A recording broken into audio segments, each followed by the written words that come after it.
30 years of joyfulness. Hashtag Stop Girl I'm Saying Now. Good evening and welcome to Newsnight. Well, the news is live on Joy 99.7 FM in Accra, Love 99.5 FM in Kumasi, and on over 30 affiliates across the country.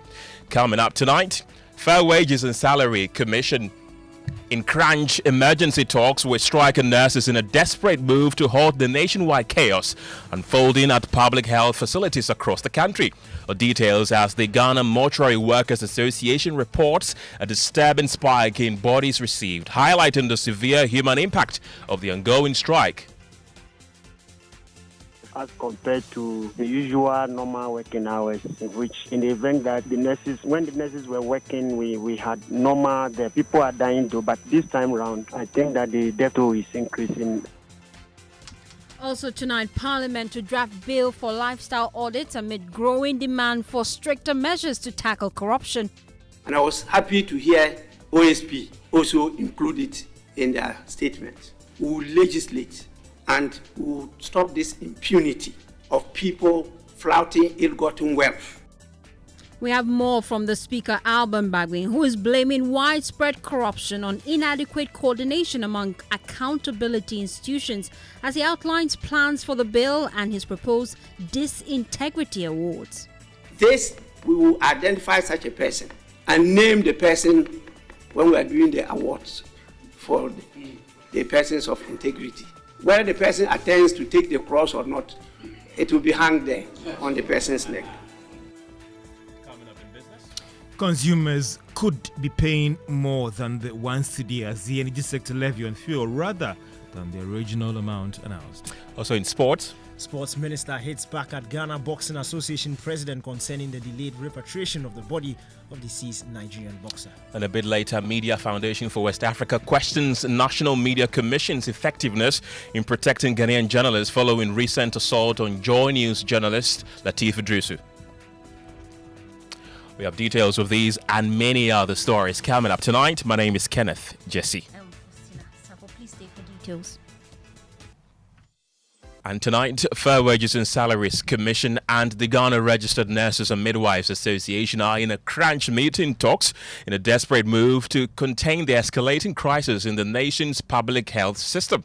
The turmoil stems from the total withdrawal of services by the Ghana Registered Nurses and Midwives Association, whose indefinite strike has crippled operations at major health facilities nationwide. Well, although the National Labour Commission has secured a court injunction in an attempt to halt the action, GRNMA remains unwavering, with patients stranded. My colleague Collins Frimpong was on the grounds earlier today engaging with some individuals as they struggle through the deepening national health emergency. My brother and I be do at 5:30. We see time and share. Normal nurses for strike. I arrived here with my brother at 5:30 a.m. for treatment, but no one has attended to us because of the strike. They said doctors are supposed to take over, but they are all in the wards. My brother recently had heart surgery, and we're here for a review. Remember last month, and I almost share me say, remember on the 9th. I came here last month. They asked me to return today. I have a heart condition, but there's no one here to attend to me. I have nowhere else to go. I'm supposed to undergo surgery on my stomach, but the doctors said they need to address my heart issues first. Now, there's no one available to help. Last week almost strike. This week is almost strike. I came for a review, but I was told the nurses are on strike. I had surgery on my neck and needed a follow-up. I was here last week too, but they were still on strike. I was told to go home because there were no nurses available.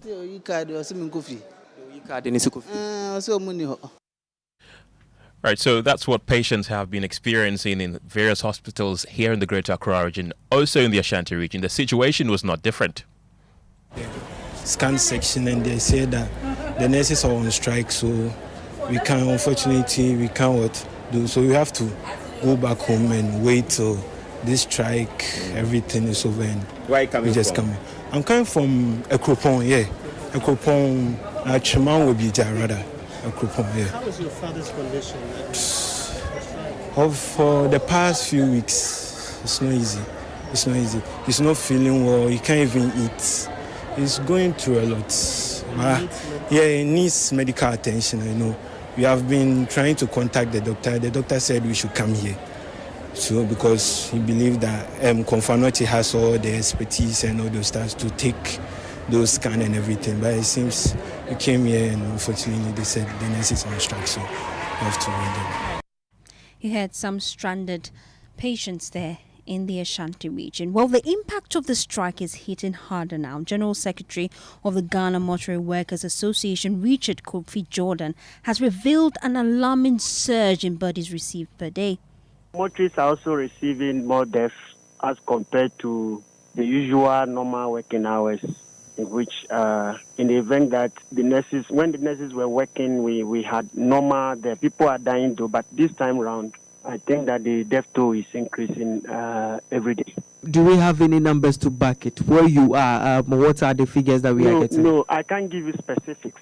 But what I know is that, for instance, we know averagely in Kolebu, you can have about 50. This time, right, has risen above that. Other facilities, Konfanoti and all that, we are hearing it. We know, but I can't give you specifics. There are too many unless I'm able to collect data in all mortuaries. But as we speak, there is enough evidence to prove that the death toll in our various facilities are increasing.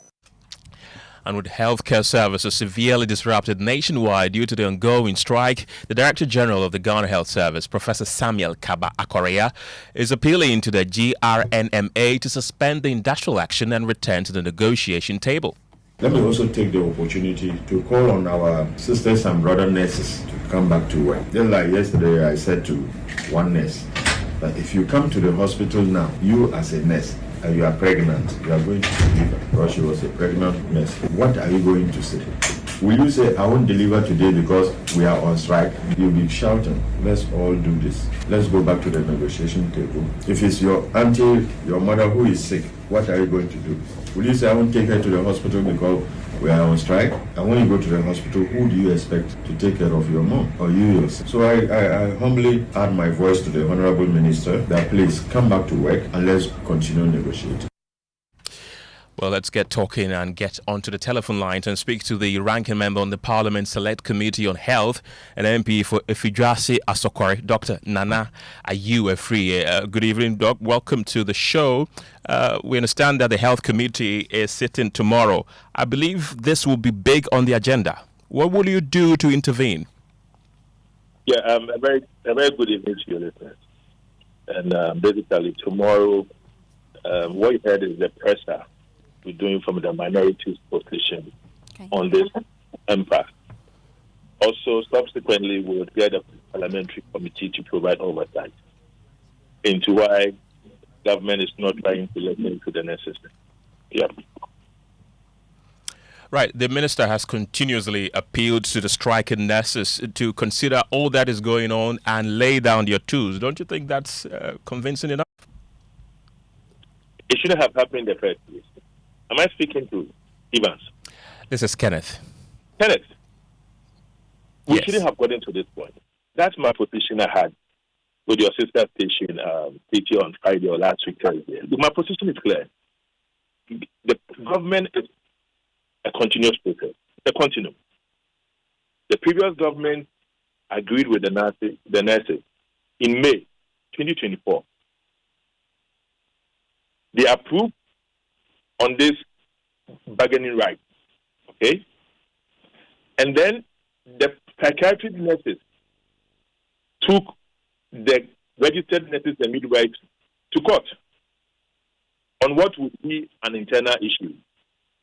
So the agreement they had with the Ministry of Finance, that was subsequently supposed to be implemented, unfortunately was not able to come off until January 25th of this year, that they did some sort of settlement among themselves. The nurses wanted thereafter the finance ministry to execute that approval that was reached in May 2024. And they didn't grant them any audience. You didn't grant them audience. No audience granted to them from January. up until June. Do you know what the Minister of Finance told them? They told them they want to meet them on the 18th of June. Show some level of respect to people when they have their rights. I'm not saying that the minority support this strike because it's a matter of life and death. That's the issue at stake. But the manner in which they are handling it, it's wrong. I'm not happy to lose my parents. Neither are you happy to lose a relative. Indeed. But I said that the nurses are right. They are justified because this is their right. We agreed on it. So what do? You meet them and tell them, okay, so this is your right, but this is the way I want to go about it. I will stagger the process this way. I will enroll this one. I will give you your uniform allowances. I'll do the CPD. I'll take care of the clean. But this is the roadmap. You didn't grant them this audience. And that is why I said the nurses are right. Because they waited for 6 months, for far too long. You mentioned that the nurses are right. That is indeed accurate. But we've traveled across the country from the Ashanti region here in the Greater Accra region, Upper West region, all over the country. It is the ordinary Ghanaian that is feeling the impact of this particular strike. Don't you side with those that are pleading with the nurses to at least return to work and continue the negotiations with government? Yes, that is why you. First of all, you have to blame the Labour Commission because the Act says that these are essential services. They don't have to go on strike. Before they go on strike, they notify you, and you should attend to their needs within 72 hours. The Minister of Finance, as for the Ministry of Health, they are the implementing agency. They are done with them. They are with the Ministry of Finance. So on this occasion, the nurses are saying, we reach with the MPP government, the ministry approve of this. That's the Ministry of Health. They took it to the Ministry of Finance. They approve of it. They were going to get controller to implement it, and they took themselves to court. So the nurses themselves, they are saying that for Ministry of Health, they have no issue, but on the Minister of Finance, he has refused to meet them for 6 months.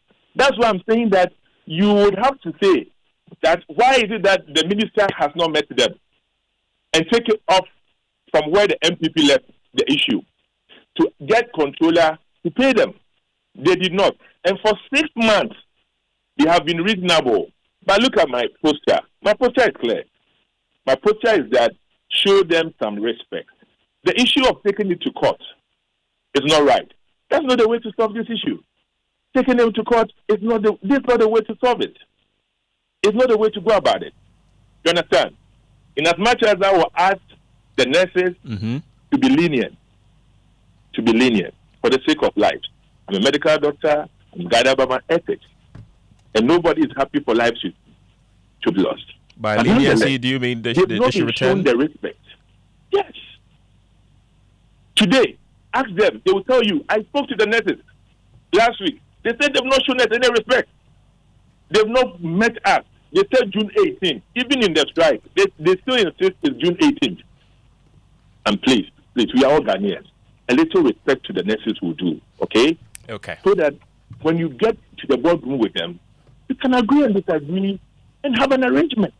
Right. You don't need to lose lives because of ego, because of change of power, but they don't see it so. They see it, according to the nurses, they say governance is continuous.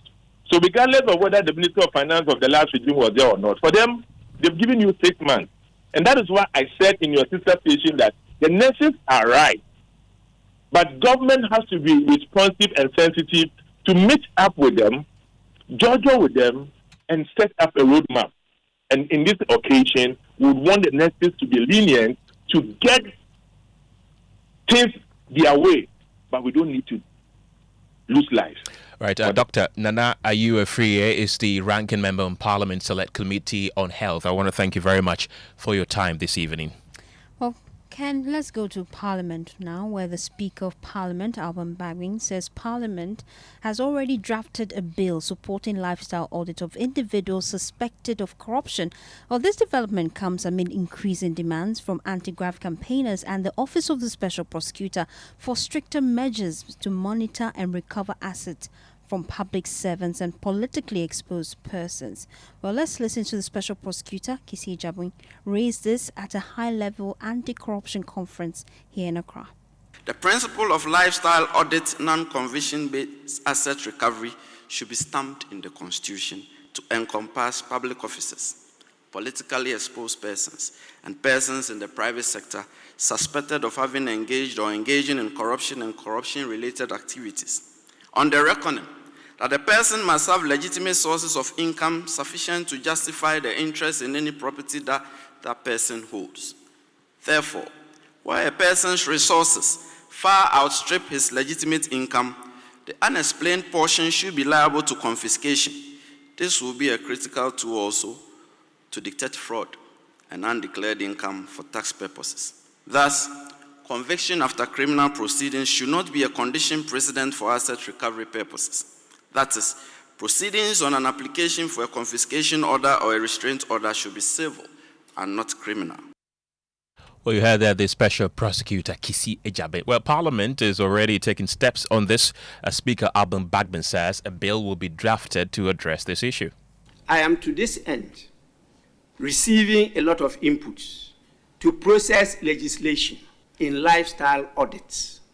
So no wonder that is becoming pronounced in speeches of senior members in civil society, in government, and just yesterday or 2 days ago, our own Vice President, Professor Nana Aufrey, made mention of it.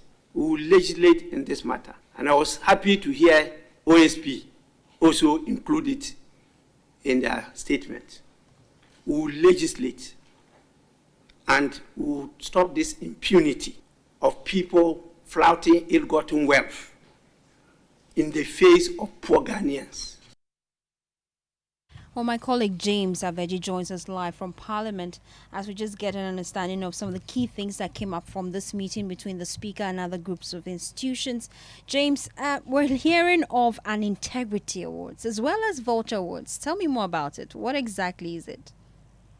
Well, firstly, so this, if you recall, in March 2025, the network of these institutions called the Key Accountability Institutions Network signed this memorandum of understanding with Parliament, and the motive is to recognize and honor citizens who have held some level of integrity in their dealings as a way of fighting corruption and crime in the country. And so today, the network led by Shraj boss Joseph Wita was here to brief the Speaker on the way so far. The Speaker, in response to the issues they have raised, also indicated that alongside this Integrity Award will be what he calls the Vulture Award, which also look out for persons who have been very disingenuous in their dealings, especially in the public and private sectors. Identify some of those people and name and shame them with this Integrity Award. Most importantly is what he will do if such persons do not turn out to take their Vulture Award. The concept of naming and shaming by adding the Vulture Award. There's no sanction worse than that. That will be your cross. We want to bestow it upon men or women considered perverse and with the lowest level of integrity in this country. And we see it on a daily basis. People exhibit it with impunity on TV. And the effect of that is so telling on the minds of Ghanaians. Yet everybody is silent. This, we will identify such a person and name the person when we are doing the awards for the persons of integrity. Whether the person attends to take the cross or not, it will be hung there on the person's neck.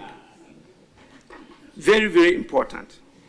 Ghana must learn to celebrate its heroes of integrity as loudly as it condemns acts of corruption. The two must go together. You heard there the Speaker of Parliament, Alban Backburn. But Faustina, I'm thinking about the awards, especially the Vulture Awards. What do you think? Quite interesting. I imagine the kind of people that would come out for that award. Vulture Awards.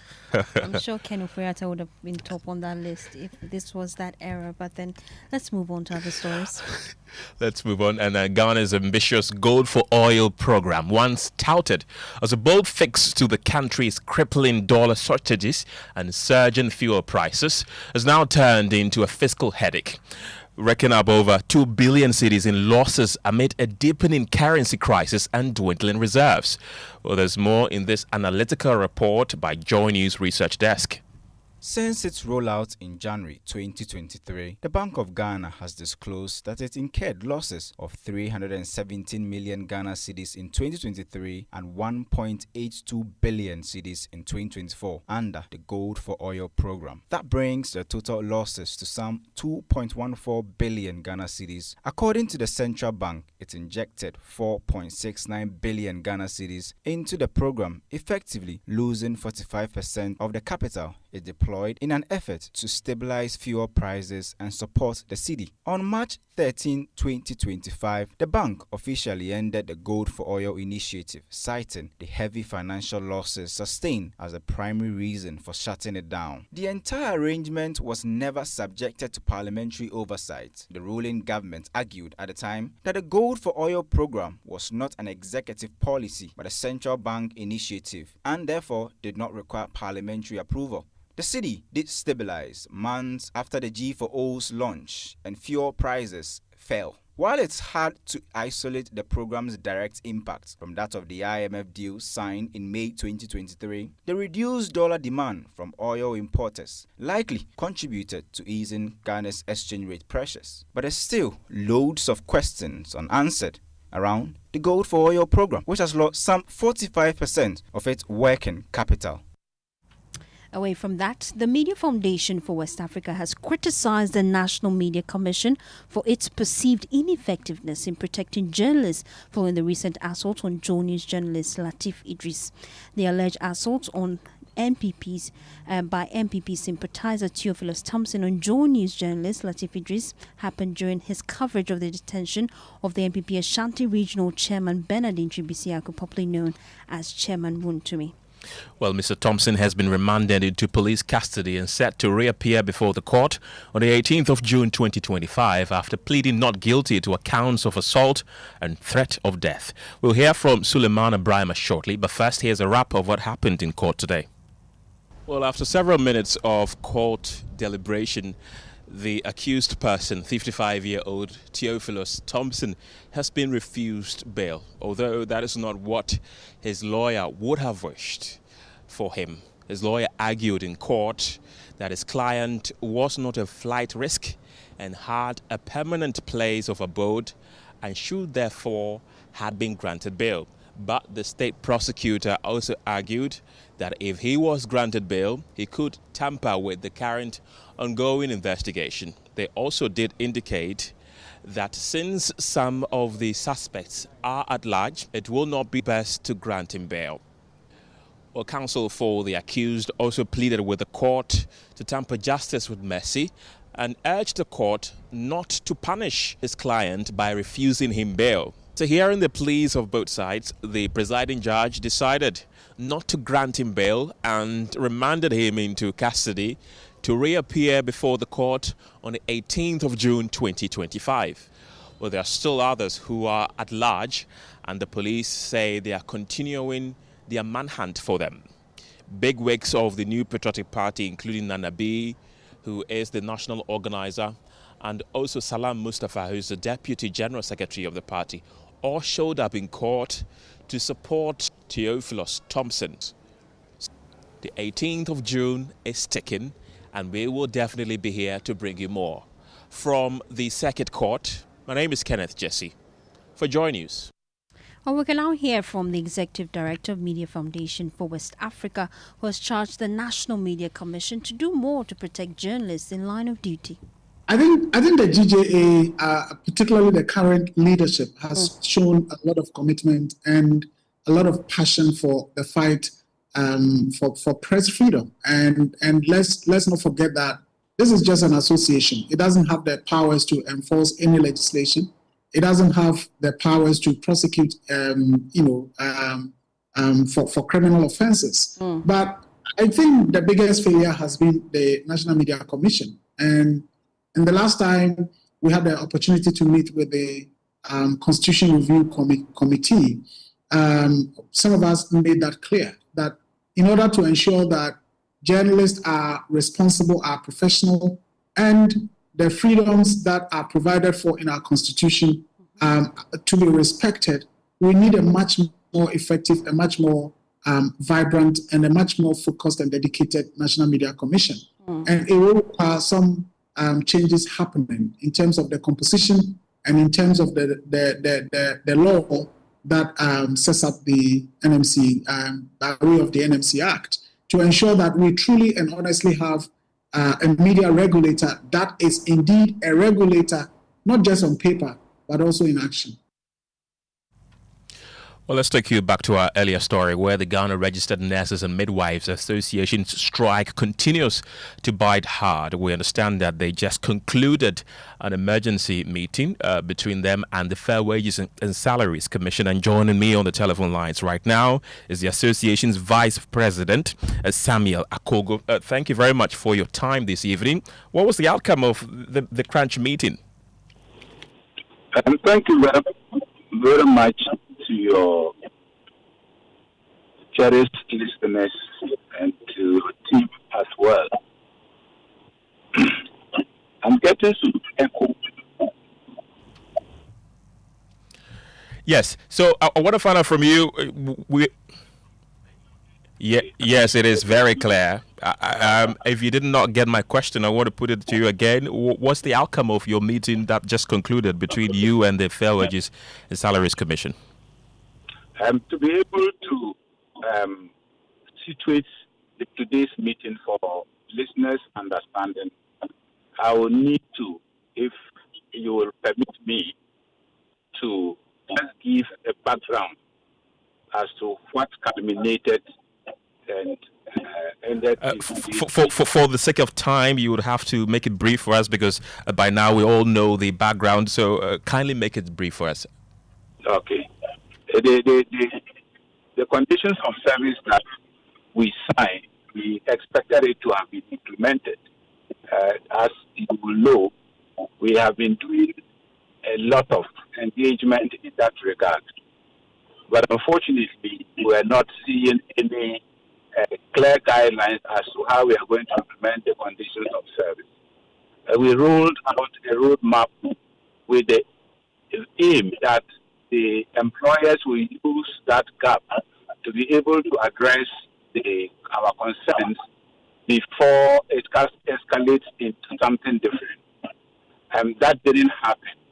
Today, we're invited for a meeting, and we attended. And what the employers are telling us, let me add that this meeting was called at the instance of the Fair Wages and Salaries Commission, led by its chief executive. There were other stakeholders, the teaching hospital chief executives, the chair of the executive secretary of CHAC, and then the Ministry of Finance, Ministry of Labor, and Ministry of Health.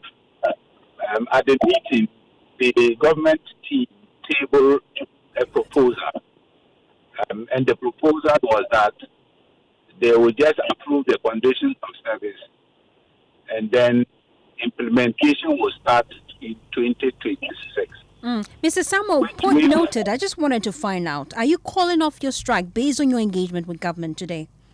Right now, I'm not able to say that because we are yet to engage the National Council. What agreement did you reach during the meeting? Because government already raised some key concerns. That the reason why they wanted to draw you to the negotiation table was because this conditions of service was actually reached during the previous administration, and they had some key concerns they wanted to raise with you.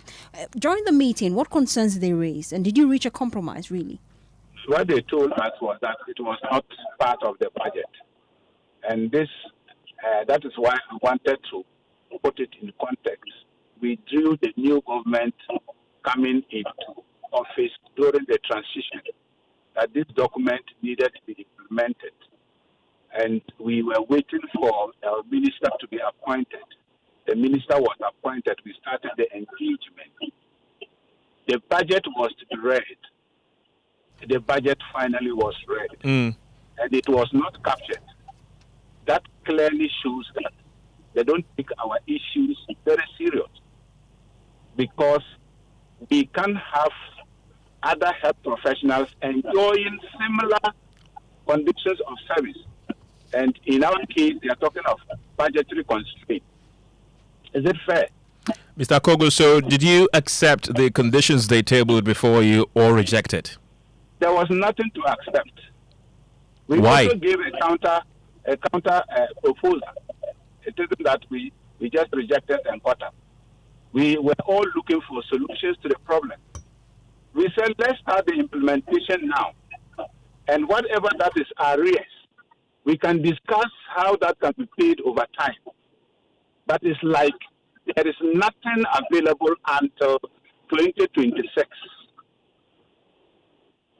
Okay. So that is where we have found ourselves. Right.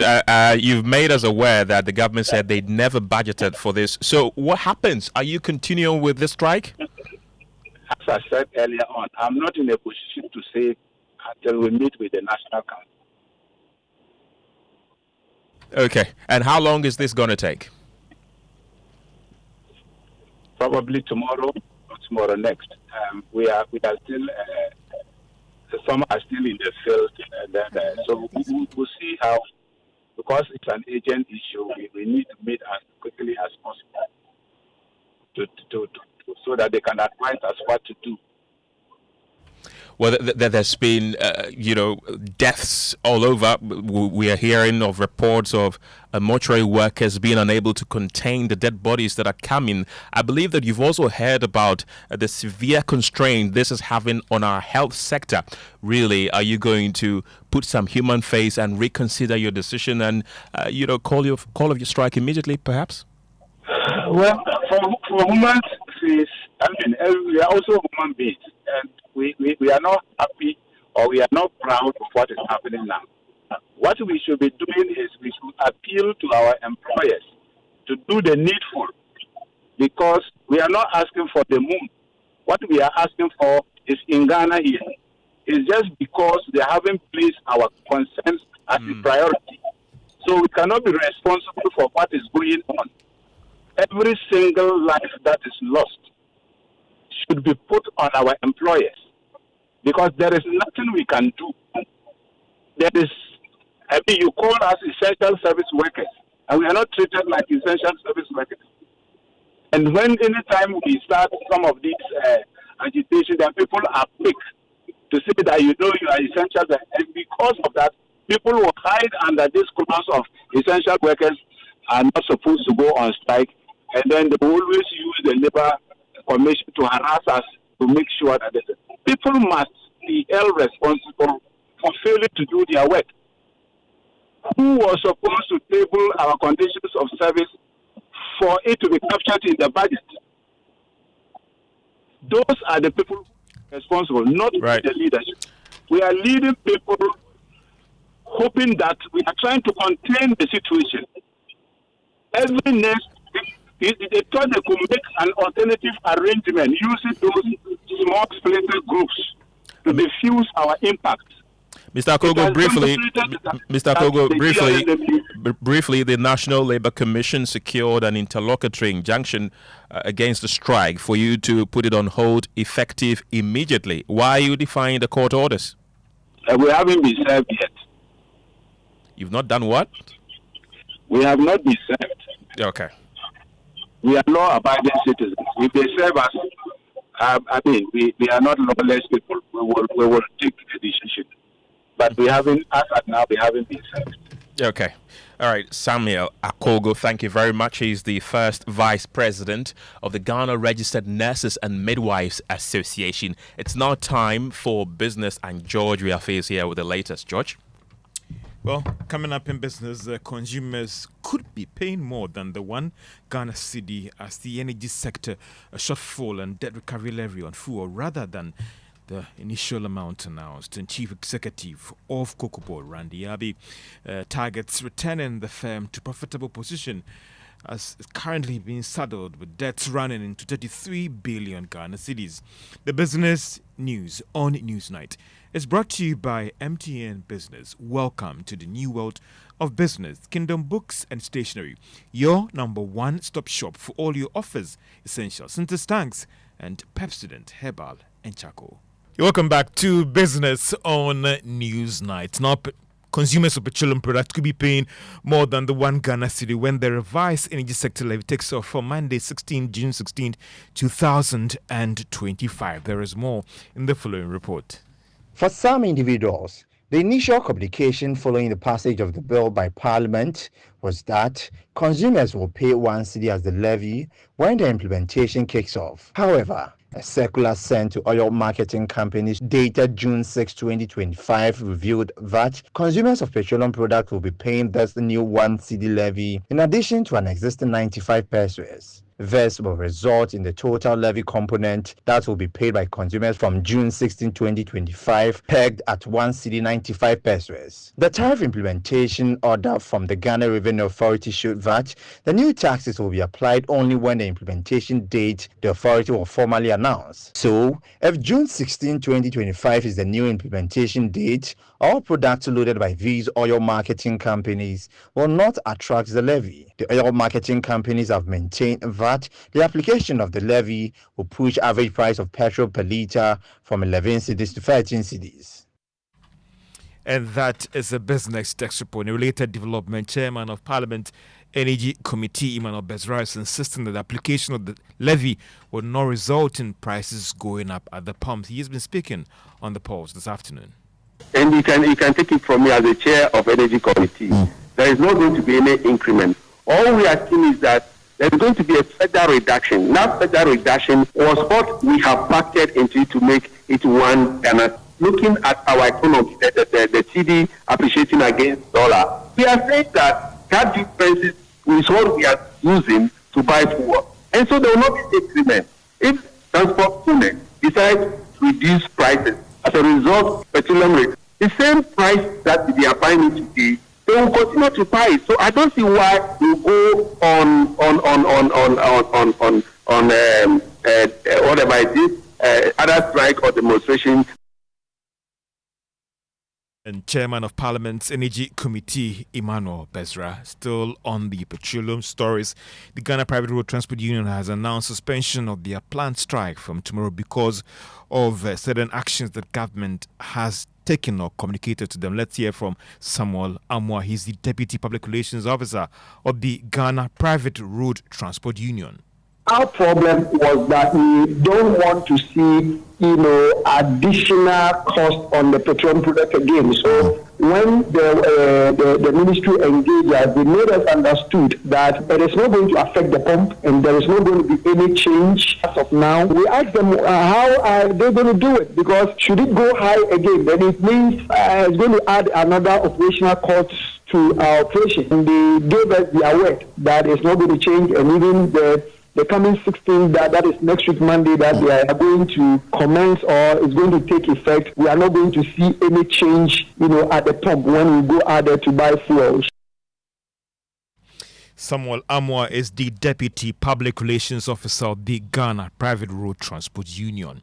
And the new Chief Executive of Cocoa Board, Dr. Randy Abbey, has revealed that he is hoping to bring the firm back onto a strong financial footing by 2020. Now, this follows revelations that Cocoa Board is now saddled with a huge debt of 33 billion Ghana cedis and some questionable contracts running into $44 million. Dr. Abbey is also optimistic that these measures currently being implemented could fast-track the expected recovery.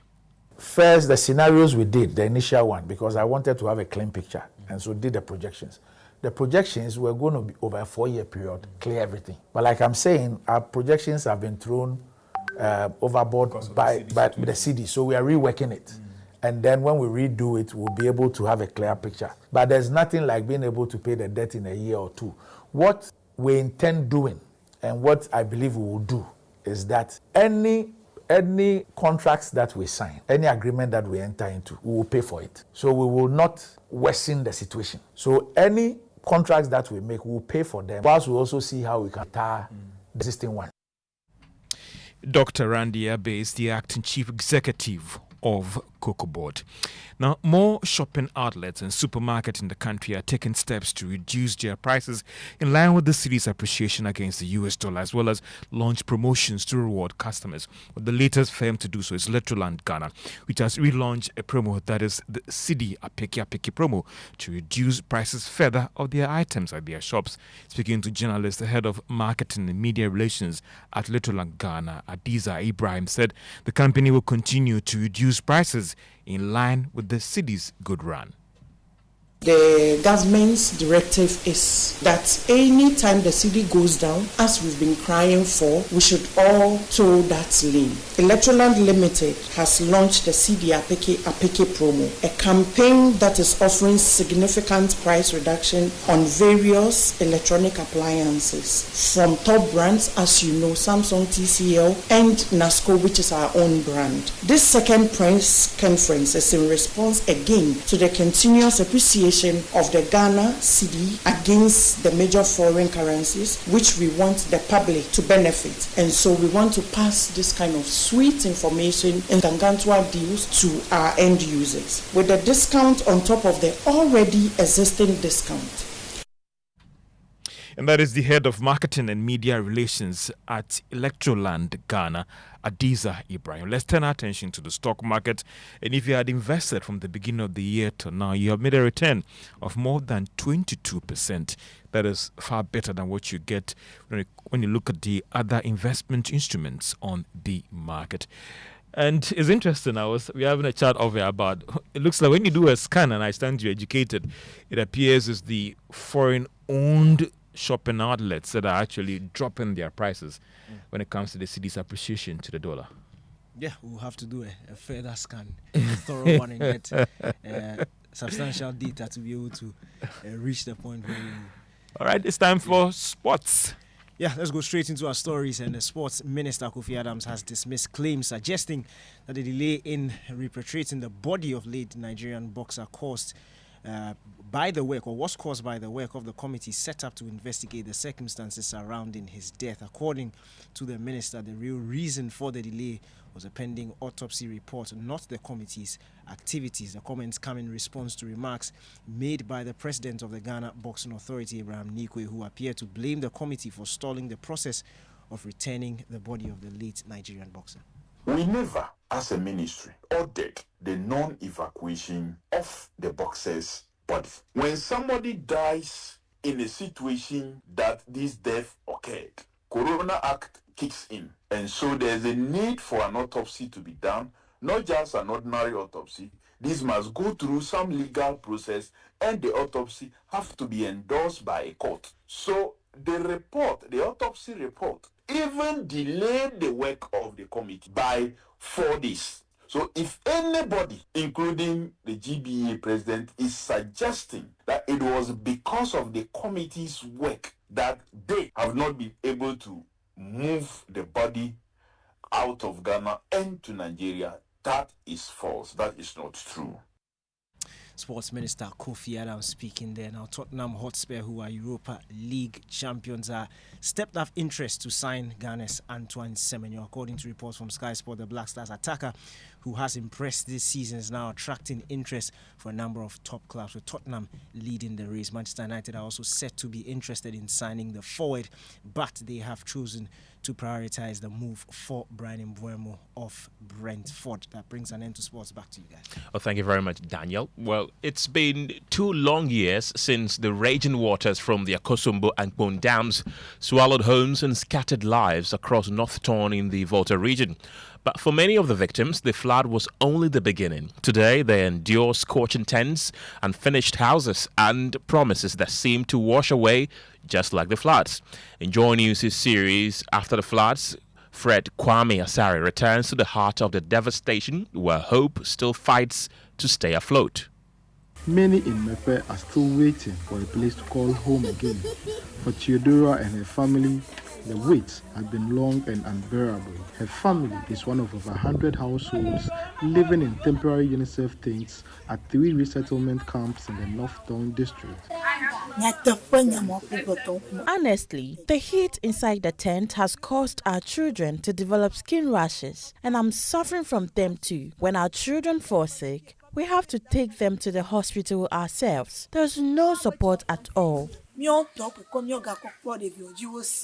At Camp 1, a 10-unit structure built by the government sits empty. The flood victims say it was hurriedly constructed and unlivable.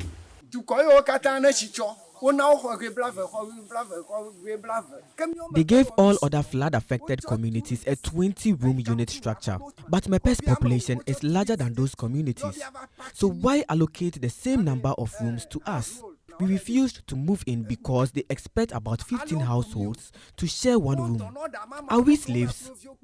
What crime have we committed? Donations have come in, but we don't receive them. And now they want to pack us like sardines into a single room.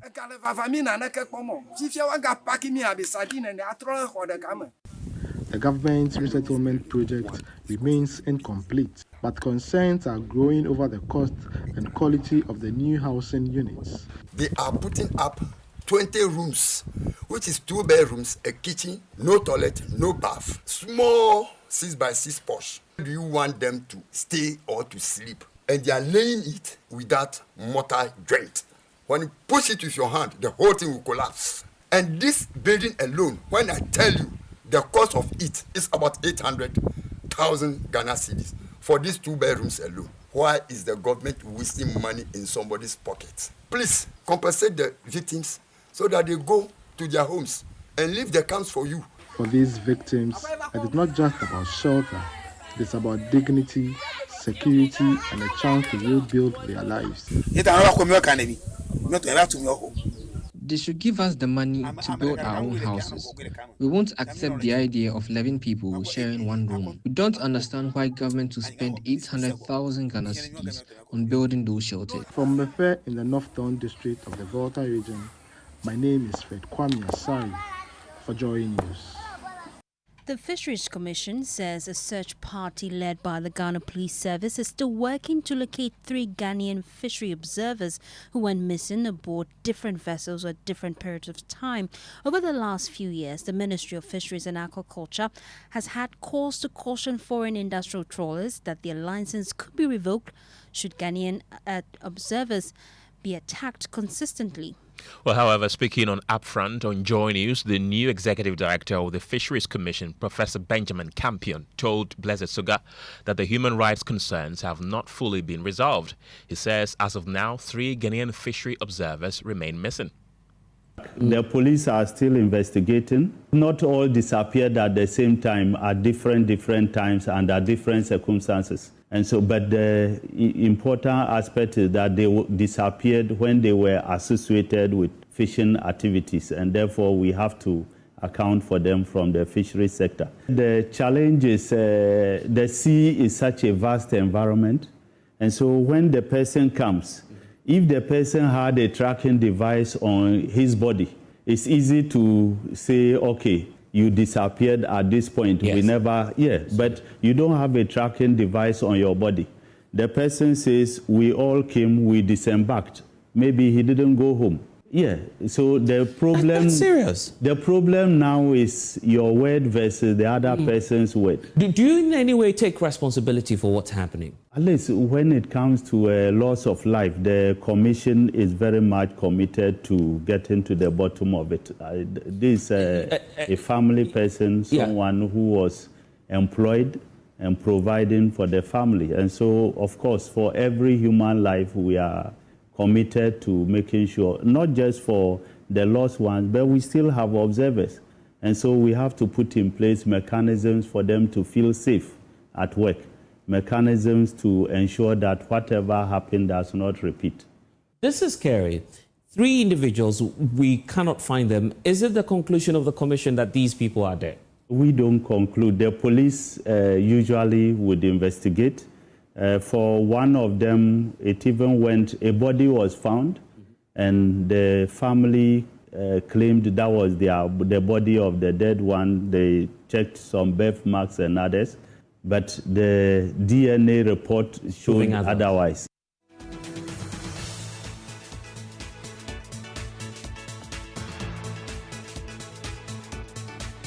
Well, that's how we wrap up News Night. Ken? Yes, indeed. It's been a joy coming your way tonight. My name is Kenneth Jesse. I am Faustina Safo. Good evening.